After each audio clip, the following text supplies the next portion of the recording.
धाडलं नाही तरी ते दूर बसतोय. हे आपले शहर आणि आपण जगतोय आणि 21 शतकात या पद्धतीने जगतोय. याच्या संदर्भात आजच्या तरुणांनी विचार करणं अतिशय गरजेचं आहे. त्यांनी मगाशी मी म्हटलं होतं की प्रत्येकाने पॉलिटिक्स मध्ये येऊनच करावं असं नाहीये, पण जिथे तिथे उभं राहून प्रामाणिकपणे आपल्या माणसासाठी, आपल्या पुढच्या जनरेशन साठी आपण काहीतरी चांगले करायला पाहिजे. हवा पाणी याच्यासाठी तरी चांगलं करायला पाहिजे. आणि राहायला मुद्दा आपण काय कंडिशन आणून ठेवलंय की आपण प्रत्येक वेळेला असं म्हणतो की तो आहे, मी आहे. जेवढं शिकला तेवढं म्हणजे मी त्यावेळेला म्हणजे 30 वर्षापूर्वी जे जातीवाद वाढलं आणि आजच्या तारखेला आणखी तो जातीवाद जास्त खोलात गेला. म्हणजे कास्ट मध्ये सब कास्ट शोधायला लागलो आम्ही. नाही आहे ना, आपण असं इथेच म्हणजे असं नाही म्हणू शकत. सब कास्ट मध्ये लोक शोधत आहेत. माडी असेल तर मग माडीमधलं कोण सब कास्ट आहे. शिकल्यानंतर ह्या गोष्टी आपल्या शिकलेल्या मुलांना आता त्या चालू आहे. त्याच्यामुळे आजच्या तरुणाला जर सांगायचं असेल तर की हे सांगेल की ही जी परिस्थिती आहे ती अजून खराब होण्यापेक्षा याच्यासाठी आपल्याला काय करता येईल का, याच्यासाठी काय बदलवता येईल का, याच्यासाठी लढण्याची गरज आहे सिस्टीमची. मग ते कुठलीही सिस्टीम असू दे. हे सिस्टीम आज जे काही सरकार नावाचं सिस्टीम आहे ते आपल्यासाठी नाही आहे. कुठलंही सरकार येईल ते येईल फक्त ते कॉर्पोरेट लोकांसाठी सिस्टीम आहे. आणि आपल्याला जरी आज वाटत आहे की नाही आम्ही आपलं सरकार चालवतोय, आम्ही आपलं सरकार नाही चालवतोय. सरकार हे कोणीतरी धनाडे चालवत आहे या देशातलं सरकार.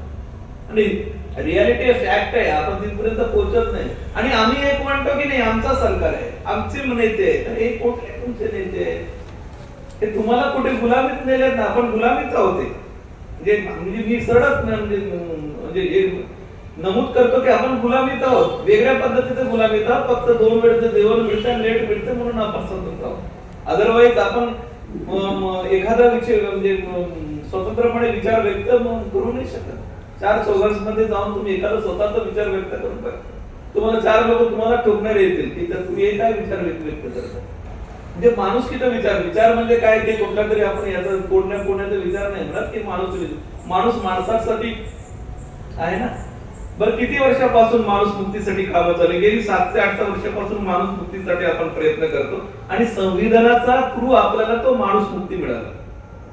की ज्ञानेश्वरांपासून तर अलीकडच्या तुकाराम दादा गीताचार्य असतील इथपर्यंत लोक कशासाठी गेले? माणसाची मुक्तीसाठी गेले. आणि त्याचा परिपक्व कशात आलेला आहे? संविधानात आले. आणि संविधानात जर तुमचं संपत असेल तर तुम्ही माणूस म्हणून पुढे जगणार आहात का? नाही जगणार आहात. मग ह्या सगळ्या चिंतेची बाब आहे. म्हणजे आजच्या तरुणांपुढे आमच्यापेक्षा जास्त त्यांचं चॅलेंजेस आहे.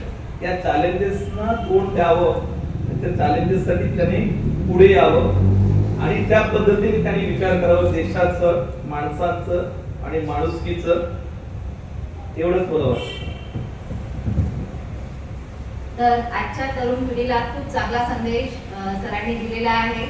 तर दिशा आणि दशा ही आपल्या हातातच असते आणि या पिढीने आपली दिशा योग्य तऱ्हेने जर ठरवली तर पुढे जाऊन त्यांची वाईट दशा होणार नाही, हा संदेश आपल्याला त्यांनी दिलेला आहे. तर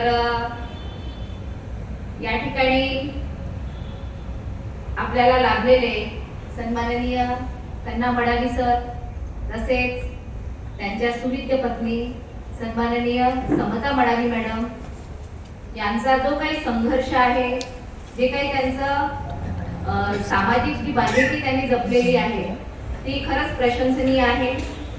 तर मला एवढंच म्हणावंसं वाटते की एक व्यक्ती म्हणून जगण्यापेक्षा एक व्यक्तिमत्व म्हणून जगा. कारण व्यक्ती कधीतरी मरत असते, संपत असते, परंतु व्यक्तिमत्व मात्र सदैव जिवंत राहते. तर अशा या आगळ्या वेगळ्या व्यक्तिमत्वाचे धनी सन्माननीय सर आणि मॅडम यांनी या ठिकाणी अजून 15 मिनिटं चालू शकेल. तर आपल्याला आणखी वेळ मिळालेला आहे. तर माझे प्रश्न संपले नव्हते खरं तर यानंतर माझा प्रश्न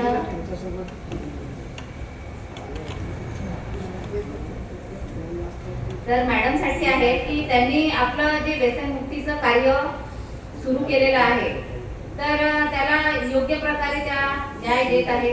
तर घर कुटुंब आणि सगळा व्याप सांभाळून त्यांनी हे कसं काय सुरू ठेवलं आहे.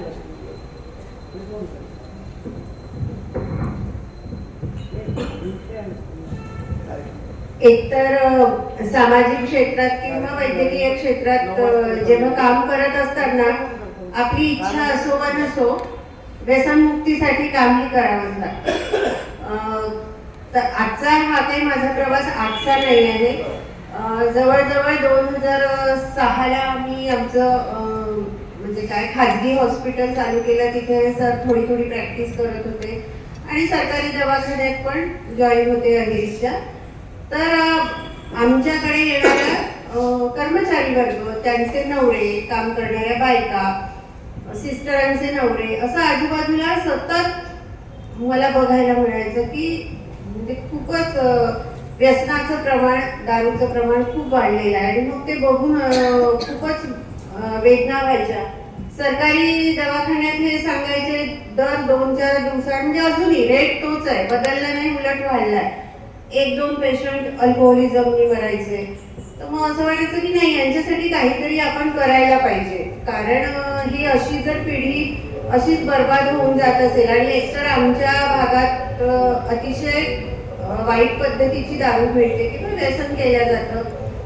तर त्यांनी जसं इकडे 20-20 वर्ष लोक व्यसन करून छान आरामात जगत असतात, ती बघितली आहे. पण तिथे तसं होत नाही. 3-4 वर्षातच सगळं लिव्हर किडण्या जातात.